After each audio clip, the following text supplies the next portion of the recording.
দোস্ত, অ্যানথ্রপিক সবাইকে বলতেছে এআই ডেভেলপমেন্ট স্লো করা উচিত। হ্যাঁ, আর ঠিক 5 মিনিট পরেই বলতেছে এই নাও আমাদের সবচাইতে পাওয়ারফুল এআই মডেল।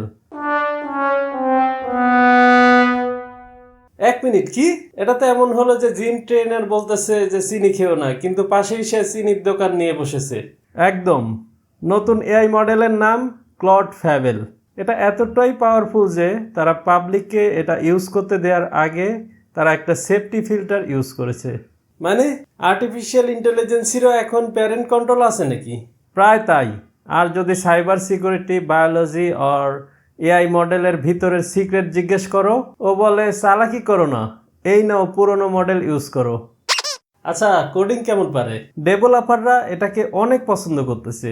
একজন বলেই ফেলেছে এটা আমার সিঙ্গুলারিটি মুভমেন্ট। আর একজন ডেভেলপার এটা দিয়ে বানাতে বলেছে একটি হর্স টিন্ডার অ্যাপ। ঘোড়ারও আবার টিন্ডার আছে নাকি? বানাতে পারছে? ইউআই খুব সুন্দর হয়েছে, অ্যানিমেশন একদম স্মুথ, কিন্তু 20 মিনিট ইউজ করার পরেই এটা বলেছে যে আরও $50 লাগবে প্রতি পার মিলিয়ন টোকেনের ক্ষেত্রে। তাহলে ভবিষ্যৎটা কেমন?